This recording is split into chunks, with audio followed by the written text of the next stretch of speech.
के साथ बड़ा मार्मिक प्रतीक उन्होंने रखा साथ में। बेटी का जब विवाह हो जाता है तो पिता भी अतिथि हो जाता है बेटी के भोग करने वाला प्रतीक था वास्तव में।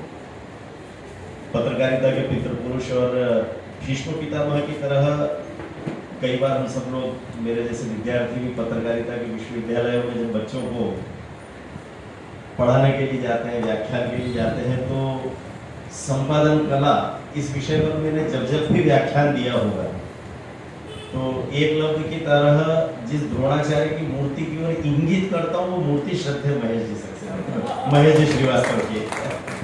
तो एक आदर्श संपादक, एक आदर्श पत्रकार, इस रूप में हम वर्षों से उनको जानते हैं। साथ में एक समान नाम वाले मैं भी अभी बोलने में महेश जी सक्सेना बोल गया इतनी देर से लगातार, और संयोग से है तो दोनों चित्रगुप्त जी की संतान है, दिक्कत नहीं है, नाम भी समान है, इसलिए दोनों को प्रणाम कर रहा हूँ। महेश जी सक्सेना तो सचमुच बाल साहित्य के प्रेरक के रूप में काम करने वाले व्यक्ति हैं। भोपाल में आने के बाद मैंने लगातार इस बात को अनुभव किया कि बाल साहित्य की जो गंगा यहाँ पर बह रही है उसके भगीरथ महेश जी सक्सेना ही है। उनकी प्रेरणा से लगातार बड़ों का साहित्य लिखने वाले सभी रचनाकार भी बाल साहित्य लिख रहे हैं, तो निश्चित तौर पर मैं उनकी उपस्थिति को भी प्रणाम कर रहा हूँ। आज जिनकी पुस्तक का हम सब ने यहाँ पर विमोचन किया, पापा ने सही कहा था, उसकी वरेण्य लेखिका और बाल भास्कर की बहुत ही यशस्वी संपादक आदरणीय इंदिरा त्रिवेदी जी, आज दोनों ही समीक्षाएं बड़ी अच्छी हुई है। अनीता श्रीवास्तव जी ने बहुत सुंदर समीक्षा प्रस्तुत की, हमेशा ही अच्छा करती हैं, लेकिन पुस्तक के उन छुपे हुए आयामों की ओर पे इंगित करती हैं। कई बार ऐसा लगता है कि बाल साहित्य की पुस्तकों का जब विमोचन हो तो प्रयासपूर्वक कुछ बच्चों को भी बुलाना चाहिए। अब बड़ों के साहित्य के इसमें तो कोई आवश्यकता नहीं, क्योंकि वो सारे विषय हम लोगों से संबंधित होते हैं, अनुभूति और अभिव्यक्ति है, लेकिन वो माँ के कार्यक्रम के लिए आई है। लेकिन प्रतिनिधित्व तो हो रहा है बच्चों का, लेकिन कुछ मात्रा में बच्चे हों तो उनके मन में जिज्ञासा पैदा होगी। जब सुधीर भाई समीक्षा कर रहे थे, अनीता जी समीक्षा कर रहे थे, तो इन दोनों ही समीक्षकों ने जितने अच्छे ढंग से समीक्षा की, तो आखिरकार ये जिज्ञासा किसके मन में जगाना है, तो उस पाठक वर्ग का प्रतिनिधित्व कम से कम आधे सदन में हो बहुत अच्छा रहता। उन बच्चों को भी लगता कि हमारे लिए कुछ लिखा गया है, क्यों लिखा गया और कैसा लिखा गया है, इसका समाधान उनका होता।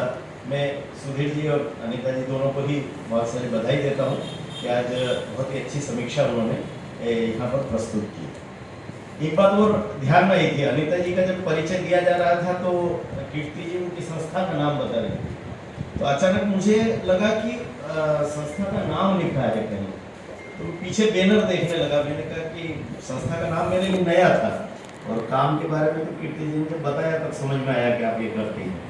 तो ध्यान में आया कि किसी संस्था का नाम नहीं है बैनर पर। मुझे ऐसा लगता है कि हम सब लोग साहित्यकार लोग हैं और हम सब कहीं ना कहीं किसी न किसी संस्था से जुड़े ही रहते हैं। इंदिरा जी तो मुझे लगता है इनके जैसे सरल लोग तो 10 संस्थाओं से जुड़े हुए हैं। किसी एक संस्था का नाम इसलिए भी रख लेना चाहिए कि इस बहाने संस्था का एक कार्यक्रम संपन्न हो जाता है और ये आभास भी नहीं होता साहित्य जगत को कि जो रचनाकार है, जिनकी समीक्षा हो रही है, उनका साहित्य जगत में आना जाना ही नहीं है, शायद कोई संस्था तैयार नहीं हो। ऐसा होता नहीं है, सब लोग, हम सब बैठे हैं, तो यहाँ पर गोकुल जी का भी कार्यक्रम है, अनीता जी का लेखिका संघ है, हिंदी भवन में आजकल आपने आर्यनी से मीनू जी बैठे, सब लोगों का कार्यक्रम है, इसलिए वो भी समस्या नहीं। लेकिन फिर भी और कुछ नहीं होता तो हेमराज जी के प्रकाशन का नाम भी हो सकता था, उस पर अच्छी पुस्तक छापी है, हेमराज जी को भी बधाई देता हूँ।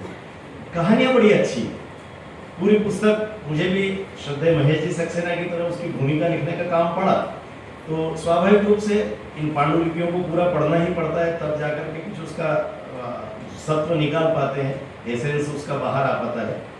एक बहुत ही अच्छी कहानी है कुहू का संकल्प। जिस प्रकार से द्वेष भाव परस्पर कई बार बाल्यकाल में पैदा होता है, उसको कैसे तिरोहित करना, ये इन दिनों महत्व का विषय इसलिए भी हो रहा है कि अभी एक संकेत तो मंच से हुआ ही था कि बच्चों में इस समय आक्रामकता बढ़ी, लेकिन इसके साथ साथ आप सबको ध्यान में आएगा कि ये जो पीढ़ी है, श्रद्धेय महेश जी श्रीवास्तव और महेश जी सक्सेना वाली पीढ़ी, इस पीढ़ी के मित्रों को आप देखें तो ये आज भी 80 साल की उम्र में भी अगर स्कूल टाइम के मित्र मिल जाए तो उनके बीच में जो निश्चलता का सागर हिलोरे लेता है, वो आप आज के युग के तथाकथित बड़े बड़े कॉन्वेंट में सीबीएसई आईसीएसई में पढ़ने वाले बच्चों के बीच में उस बॉन्डिंग की कमी आप अनुभव करेंगे।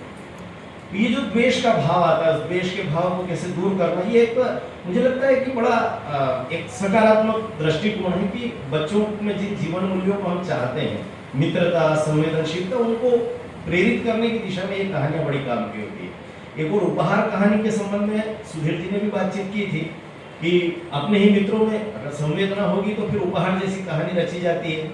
एक मित्र के पास अगर आर्थिक संसाधन नहीं है, विपन्नता है, तो शेष सारे मित्र अपने जेब खर्च में से निकाल करके, सुधीर जी ने बड़ी अच्छी बात कही थी, बड़ा दार्शनिक पक्ष था कि आपके पास कितना है और उसमें से क्या दे रहे हैं, ये महत्व की चीज है।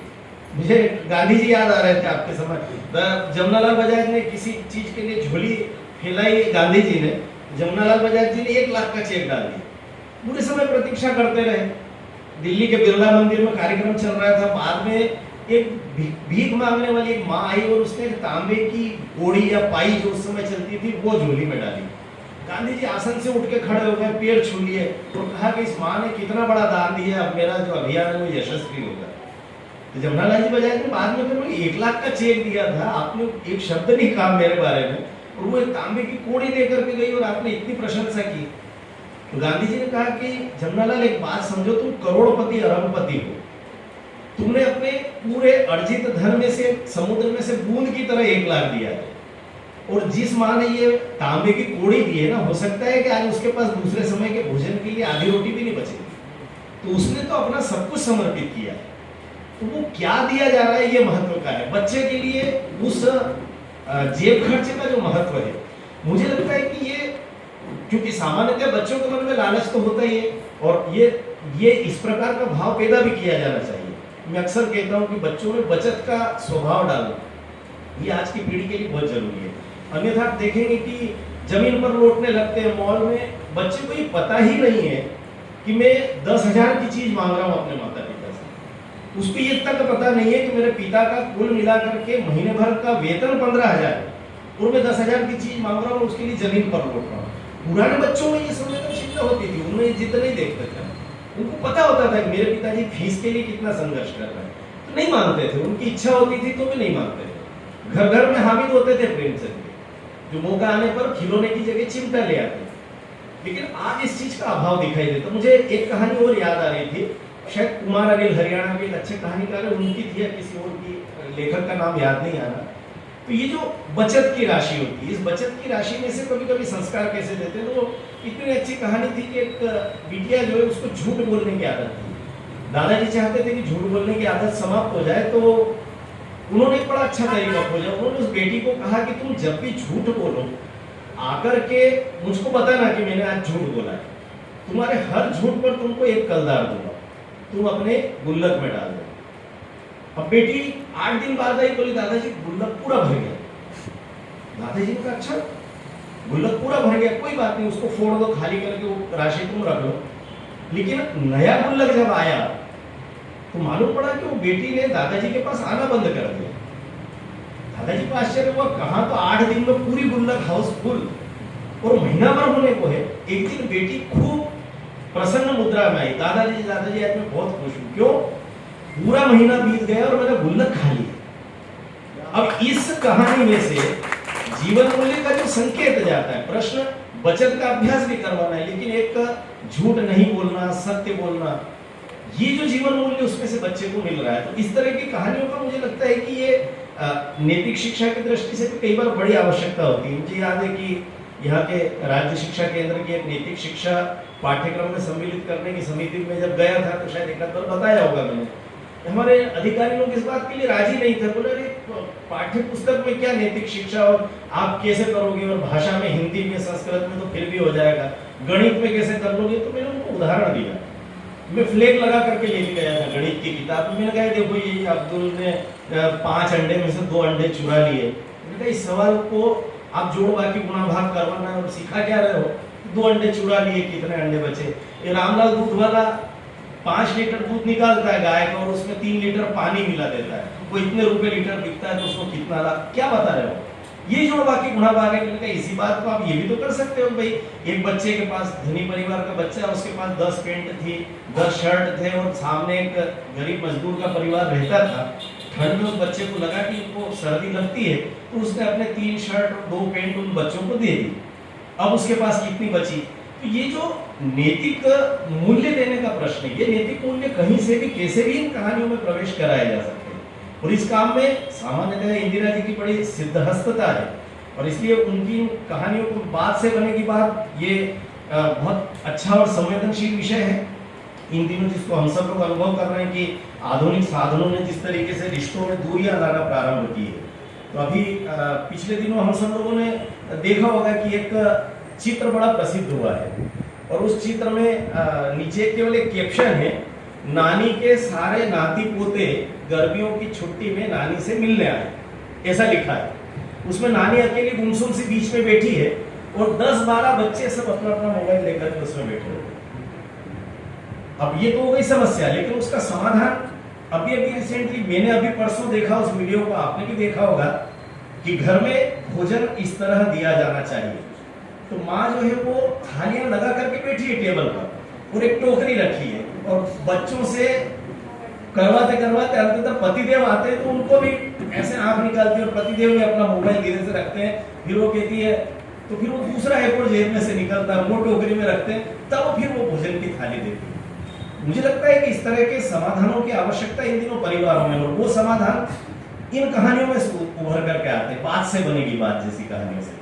तो निश्चित तौर पर ये जो कहानियां हैं, एक नियमित दिनचर्या वाली कहानी की जो बातचीत हो रही थी इसमें बड़ा आदमी कहानी में, तो वास्तव में नियमित दिनचर्या यदि होती, सबसे ज्यादा माता पिता का तनाव ही शिक्षा को लेकर के। बच्चों को हम लोगों ने मनोवैज्ञानिक रूप से इतना अधिक दबाव में ला करके खड़ा किया हुआ है। हम सबको याद होगा प्रख्यात शिक्षाविद, यूं तो कोठारी कमीशन आया और बाकी सारे इतने सारे कमीशन बने, उन सब आयोगों ने, मुदगल कमीशन बना, सबने सिफारिश की, लेकिन यशपाल जी की सिफारिशों को बड़ा मान सम्मान मिलता है। क्यों मिलता है?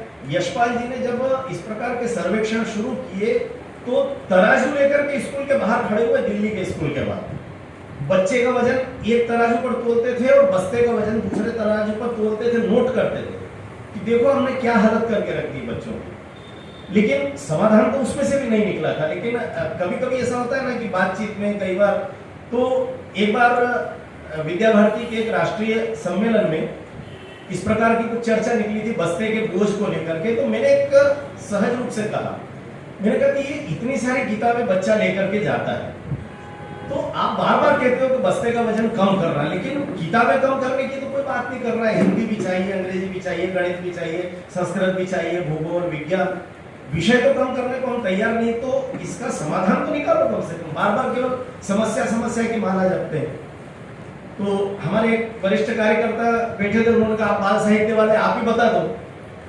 तो मैं संयोग से झोला टांग करके गया हुआ था, उस समय धोती कुर्ता ही पहनता था, तो मैंने वो झोले में से 4-5 किताबें निकाली। अब वो 4-5 किताबें दरअसल लेस से बांध रखी थी, सुए से छेद करके। मैंने कहा, मैंने आपकी जो 5 किताबें हैं, आपकी पांचों की पांचों 6 किताबें जो है, इसमें 10-10 इकाइयां, मैंने इकाई के अनुसार उतने उतने पाठ फाड़ लिए। पहली इकाई हिंदी, अंग्रेजी, भूगोल, विज्ञान, गणित, सबकी पहली इकाई को एक लेस से बांध दिया। जिस समय पहली इकाई सब लोग अध्यापक पढ़ा रहे होंगे, उस समय ये 6 की 6 किताब लाना जरूरी है क्या? पहली इकाई सबकी पढ़ना है, एक किताब में सारे विषय की पहली इकाई एक साथ सब। उस समय जब दूसरी इकाई का पाठ, आजकल सेमेस्टर सिस्टम क्या है आप मुझे बताइए, वही तो है। दूसरी इकाई जब पढ़ाएंगे तो दूसरी इकाई की पूरी एक किताब। एक समय में बच्चा 10 विषय होंगे, 6 विषय होंगे, 5 विषय होंगे, किताब एक ही लेकर के जाए। एक रफ कॉपी हो सकती है, खेल कॉपी हो सकती है। जब ये कहा तो वहां पर सूर्य फाउंडेशन के मालिक जयप्रकाश जी अग्रवाल बैठे हुए थे उसी बैठक में। उन्होंने कहा, विकास जी ऐसी किताब हम छापते हैं। संयोग से उन्होंने छापी, लेकिन पता नहीं देश का दुर्भाग्य है, उनके बारे में कोई नहीं जानता। उन किताबों को खरीदना स्कूल वालों ने पसंद नहीं किया, क्योंकि मेघालय साहब से प्रभावित हम सब लोग हैं, हमको लगा कि पता नहीं क्या होगा। लेकिन मुझे ऐसा लगता है कि इन बातों पर जब हम चर्चा करते हैं, नियमित दिनचर्या पर, पाठ्यक्रम पर, बच्चों की पढ़ाई पर, तो इस तरह की कहानियां लिखने के कारण से सामान्यतः समाज को कुछ कुछ समाधान प्रस्तुत हम करते जाते हैं। तो इस तरह के नवाचार करना भी चाहिए। शिक्षा पद्धति को लेकर के भी मुझे लगता है कि इंदिरा जी ने अभी तो बच्चों को लेकर के बातचीत की, लेकिन आगे कुछ कहानियां क्या बाल साहित्य में ऐसी लिखी जाएगी क्या कि बच्चे शिक्षा पद्धति को लेकर प्रश्न करें।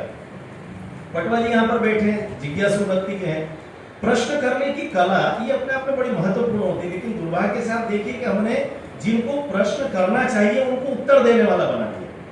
हमारी पूरी शिक्षा पद्धति का सबसे बड़ा दोष क्या है? अध्यापक प्रश्न पूछ रहा है और छात्र जवाब दे रहा है। आप पुराने सारे कथानक उठा करके देख लो, व्यास जी हुआ और सूत जी कहते हैं, आपको हर जगह पर प्रश्न पूछने वाला जिज्ञासु विद्यार्थी मिलेगा, उत्तर देने वाला गुरु होता है। लेकिन हमने क्या किया? हमने उत्तर देने वाला विद्यार्थी को बना दिया, तो स्वाभाविक रूप से तनाव में आता है बच्चा। तो इन सब का समाधान भी हमको वास्तव में करना पड़ेगा, तब जाकर के कुछ अच्छे संकेत इन बाल साहित्य की पुस्तकों से निकलेंगे। चोरी की वृत्ति की एक कहानी बहुत अच्छी है इसमें। उस बच्चे को एक्सपोज भी नहीं करना है, उसको ध्यान में नहीं लाना है कि भाई ये बच्चे ने चोरी की है। और आपने भी संकेत किया था कि बच्चे सहज रूप से इस प्रकार के काम कर जाते हैं। कहीं से कुछ उठा लिया, किसी का पेन अच्छा लिया, लगा तो लिया, उसको ये पता नहीं है कि ये कोई बड़ा दुर्गुण है चोरी करना, ये सब। तो इस प्रकार की कहानियों, मुझे एक बड़ी अच्छी, जैसे गुल्लक की मैंने कहानी सुनाई, एक दूसरी कहानी मुझे इस कहानी को पढ़ते हुए याद आ रही थी कि एक बहुत अच्छा अधिकारी रहता है। वो अधिकारी जब स्कूल के इंस्पेक्शन पर आता है तो बुजुर्ग अध्यापक के चरणों में साष्टांग दंडवत करता है। तो अध्यापक बड़े प्रसन्न हो जाते हैं, कहा अरे आप ऐसे क्यों? तो बोले गुरुजी मुझे आज मैं विशेष रूप से आपको धन्यवाद देना चाहता हूँ। किस बात का? आपको याद है एक बार आपकी कक्षा में एक बच्चे की घड़ी चोरी हो गई थी, बस्ते में उसने निकाल के रखी थी। आपने उस समय क्या किया था कि कहा था कि वो बच्चा जिद करने लगा, मुझे घड़ी चाहिए और मेरी कक्षा के किसी मित्र ने चुराई, तो सबकी चेकिंग करना है।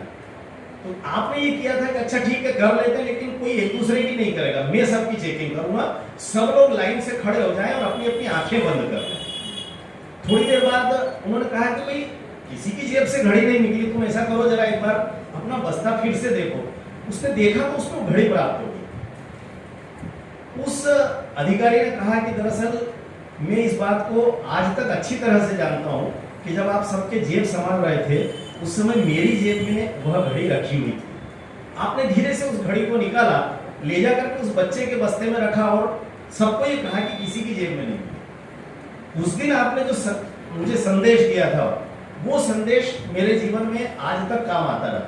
तो कहने का तात्पर्य इस तरह की जो कहानियां होती है, मेहनत रंग लाई कहानी में आप देखते हैं कि एक घर में काम करने वाली आया है, बाई है, उसकी बच्ची है। मैं इन दिनों लगातार जब बाल साहित्य की बात करने जाया करता था तो अक्सर इस बात का संकेत करता था कि घनश्याम जी ने कहा, उससे मैं पूरी तरह से सहमत हूं कि राजा रानी की कहानियों से परहेज करने की आवश्यकता नहीं। लेकिन मैं बच्चों से भी कहता हूं कि आपको जब कहानी लिखना है, बाल साहित्यकारों को जब कहानी लिखना है, तो हमारे नायक नायिका केवल अभिजात्य वर्ग के हों ये जरूरी नहीं है। ये बाई के बच्चे भी हो सकते हैं, मजदूर के बच्चे भी हो सकते हैं, किसान के बच्चे भी, ये भी नायक और नायिका बन सकते हैं। और इंदिरा जी की मेहनत रंग लाई कहानी में यही हुआ है। और वास्तव में इस तरह के जब कथानक रचे जाते हैं तो स्वाभाविक रूप से जिस समरसता की हम अपेक्षा समाज में कर रहे हैं वो समरसता स्थापित होती है। यही बच्चे बड़े होकर के इस बात को अनुभव करते हैं कि प्रतिभा किसी भी प्रकार के आर्थिक दृष्टि के लोगों में हो सकती है, इसके लिए किसी का बड़ा छोटा होना अनिवार्य नहीं होता है। एक और समझदार चंदू की भी बात आपने संकेत किया था, सुधीर भाई ने भी उस तरफ। बाल श्रम वाला विषय इन दिनों लगातार समाज जीवन को उद्वेलित करता है और सचमुच वह जो समूह है, वो जो वर्ग है, ये समाज जीवन से जुड़ी हुई कहानियां लिखने की आवश्यकता। इसलिए भी मैंने भी एक कहानी लिखी थी एक बार, उसमें अपनी अपनी छुट्टियां, गर्मी की छुट्टियों को लेकर के दादाजी एक बड़े पॉश कॉलोनी में, उनके आसपास जितने बच्चे हैं वो सभी अभिजात्य वर्ग के, वो सबसे पूछते हैं बताओ अच्छा गर्मी की छुट्टियां, सबके रिजल्ट आ गए, क्या करने वाले हो? एक कहता है मैं म्यूजिक सीखने जाऊंगा, एक कहता है कि मैं स्विमिंग पूल ज्वाइन कर रहा हूँ, स्विमिंग सीखूंगा, एक कहता है कि मुझे सिंथेसाइजर बजाना, कोई कहता है कि मैं एबेकस की क्लास ज्वाइन कर रहा हूँ। दादाजी कहते हैं कि अच्छा अच्छा अच्छा बढ़िया है। बोले दादाजी आपने कुछ नहीं बताया, अच्छा है बुरा है? बोले ये मैं कल बताऊंगा, पर कल सुबह तुमको सबको मेरे साथ सुबह की सैर पर चलना है। अब दादाजी उन बच्चों को लेकर के जाते हैं तो वो एक जो सेवा बस्ती होती है, झुग्गी झोपड़ी जैसा समूह होता है, वहां पर लेकर के जाते हैं। वहां पर गंदगी है, कीचड़ है और बच्चे फटे हुए कपड़े पहन करके झोपड़ियों के बाहर घूम रहे हैं। दादाजी जैसे ही जाते हैं तो सारे बच्चे झूम जाते हैं, दादाजी आ गए, दादाजी आ गए। इन बच्चों को बड़ा आश्चर्य लगता है कि अपने दादाजी और इन बच्चों के साथ इतने घुले मिले। तो दादाजी ने बताया कि मैं रोज यहाँ पर आता हूँ, उन बच्चों को ट्यूशन पढ़ाता हूँ, अंग्रेजी भी पढ़ाता हूँ, गणित भी पढ़ाता हूँ। चलो भाई अब अपने अपने परसेंटेज बताओ, रिजल्ट के। वो जब बताते हैं तो इन बच्चों का मुगालता दूर हो जाता है। ये जितना परसेंटेज लाए थे उनसे अच्छा परसेंटेज वो बच्चे लाए। फिर दादाजी पूछते हैं कि बताओ गर्मी की छुट्टी का सबका प्लान क्या क्या है, क्या करने वाले हो। एक बच्चा कहता है कि मैं तो पहले एक होटल पर कब्बशित होता था और चूंकि पिताजी ने कहा है कि पढ़ाई हो गई, रिजल्ट आ गया, 2 महीने गर्मी की छुट्टी है, तो फिर से होटल पे जाना शुरू कर देना। अच्छा वहाँ क्या करते हो? कहा लोगों को चाय पिलाता हूँ, झूठे कप धोता हूँ, लोग मुझे चवन्नी भी कहते हैं, छुटका भी कहते हैं, तरह तरह के विशेषण। एक बच्ची कहती है कि मेरी माँ जो है वो पन्नियां बिनने का काम करती है, तो वो कह रही है कि अब गर्मी की छुट्टी आ गई है तो मेरे साथ वो भी बोली थी कि पन्नियां बिनने के लिए चलना। तो दादाजी फिर दोनों समूहों को बैठा करके कहते हैं कि देखो भाई गर्मी की छुट्टी तो सबकी है, लेकिन इसका सदुपयोग कैसे हो सकता है? तो हम सब मिलकर के एक ग्रीष्मावकाश का शिविर आयोजन करेंगे, आप भी रहोगे, ये बच्चे भी रहेंगे, इनके माता पिता से मैं बात करता हूँ कि इनको उस काम के लिए न भेजें, है ना, और हम सब लोग मिलकर के जो जो सीखना है सब मिलकर के सीखेंगे। संगीत भी सब सीखेंगे, तैरना भी सब सीखेंगे, कहानी लिखना भी सब सीखेंगे। ऐसा करके वो कहानी आगे आती है। तो कहने का मतलब ये जो समाज जीवन की कहानियां होती है, समाज जीवन की कहानियों में इस प्रकार के संदेश देना, इस प्रकार के समाधान देना, ये निश्चित तौर पर हम सब लोगों को करना चाहिए। एक पुराने खिलौने के सदुपयोग वाली कहानी मुझे बहुत अच्छी लगी और ये मुझे और अच्छा लगा कि इस तरह का प्रयोग हमने इंदौर में प्रायोगिक रूप से किया हुआ था। एक टॉयज बैंक हमने बनाया था और एक मारुति बैंक थी, डॉक्टर टोंगिया जी हमारे इंदौर में है, लंदन में प्रैक्टिस करके आए, उन्होंने एक ट्रस्ट बनाया था। तो 2 बड़े अच्छे काम 2-3 उन्होंने शुरू किए थे, उसमें से एक टॉयज बैंक का था। एक और जरूर मैं बताना चाहूंगा, यहाँ के लिए भी उपयोगी हो सकता है क्योंकि हम सब बड़े लोग यहाँ पर बैठे हैं। वहां पर मैंने उनसे आग्रह किया था कि इन दिनों टीन एज की जो बेटियां होती है उनको स्वास्थ्य की दृष्टि से, शरीर की दृष्टि से और कुछ ऊंच नीच समाज की जो होती है उस दृष्टि से बताने वाली, घर में कोई बुआ नहीं बची, घर में कोई भाभी नहीं है, घर में कोई बड़ी बहन नहीं है, माता पिता दोनों नौकरी करते हैं, अकेले टीवी और इंटरनेट पर बैठी रहती हैं लड़कियां, तो इनको ये वाले संस्कार देना, लेकिन इस नाम पर नहीं बुलाना। उनको बुलाना किस नाम पर है? तो भोजन निर्माण की कार्यशाला करेंगे तो भोजन बनाना सीखना, केक भी होगा, चॉकलेट बनाना, ये सब भी होगा, थाली की सज्जा कैसे करना परोसने में वो होगा, लेकिन उसके साथ साथ मूलतः ये सब बातें सिखाना। उसको नाम दिया भुआ का। और अनिता दीदी जैसे और शर्मा दीदी जैसे सब जो बड़ी उम्र की माताएं थी समाज की, वो क्रमशः सप्ताह में 7 बहनें आती थी, वो उनको बच्चों को प्रशिक्षित करती थी। तो इस तरह के प्रयोग हम समाज जीवन में भी कर सकते हैं। ये प्रेरणा भी इन कहानियों से कभी कभी हम लोगों को मिल जाती है। आपकी कहानी में जो संदेश था वो संदेश टॉयज बैंक के रूप में सार्थक हो चुका है, इसलिए आपको स्पेशली बधाई देता हूं मैं कि पुराने खिलौनों का उपयोग वहां एक बच्ची ने किया था, जाकर के कहीं पर एक अनाथालय में जाकर के, मैं भी एक आश्रम का उसमें प्रबंधन से जुड़ा हुआ हूँ इंदौर में, तो मुझे पता है कि वहां पर इन चीजों की आवश्यकता होती है। और आत्मकथा वाली चप्पल की अंतिम जो कहानी है वो भी बहुत सुंदर है। साक्षात्कार का एक पूरा विशेषांक ही हमने निकाला था और तब इंदिरा जी ने कहा भी था कि मेरी भी एक आत्मकथात्मक कहानी है। वो चप्पल की कहानी भी बहुत अच्छी है। बस आखिरी में 2 बातें जरूर कहूँगा कि एक तो प्रूफ की दृष्टि से बहुत अच्छी बना, प्रूफ रीडिंग हेमराज जी को भी बधाई और इंदिरा जी को भी बधाई, और उसका कारण तो श्रद्धेय महेश जी भाई साहब ने बताया है कि प्रूफ रीडिंग वो स्वयं बहुत अच्छी करती है।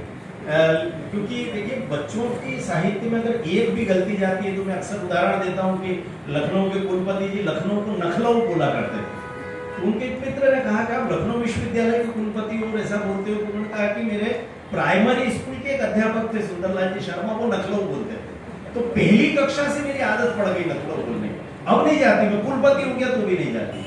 तो कभी कभी बच्चों पर इतने दीर्घगामी प्रभाव होते हैं, उससे आपने बच्चों को बचाया है, लेकिन वही काजल का टीका नजर न लगे, इसलिए तो मैंने अपनी भूमिका में लिखा था कहानियों का संच। वो कैसे सुधरा या मुझसे गलती भी समझ, उसमें कहानी का बंच लिखा हुआ है, जबकि मैं अंग्रेजी के शब्दों का प्रयोग नहीं करता, लेकिन दोनों ही शब्द अपनी अपनी जगह ठीक है। संच समूह को कहते हैं और बंच भी समूह को कहते हैं, केवल हुआ ये तो हिंदी की जगह अंग्रेजी का हो गया। लेकिन बस मैं अपनी बात को ये कहकर के समाप्त कर रहा हूँ कि मैं आज तक ये कहता आया था कि एक अच्छा आदर्श श्रेष्ठ बाल साहित्यकार दो श्रेणी के लोग हो सकते हैं, ऐसा मेरा व्यक्तिगत मत। पहला व्यक्ति तो यदि शिक्षक हो तो बहुत अच्छा बाल साहित्यकार सिद्ध होता है, स्वतः ईश्वर प्रदत्त मेधा उसमें होती है। और दूसरा मैं कहता अगर वो माँ है, बहन है, स्त्री है, तो वो बहुत अच्छी बाल साहित्यकार हो सकती है। आज मैं अपने कथन को सुधारते हुए कह रहा हूँ, एक तीसरा व्यक्ति भी बहुत अच्छी कहानियां लिख सकता है और वो बाल पत्रिका का संपादक होता है, वो विकास दत्त नहीं, इंदिरा त्रिवेदी होती है। बहुत बहुत धन्यवाद।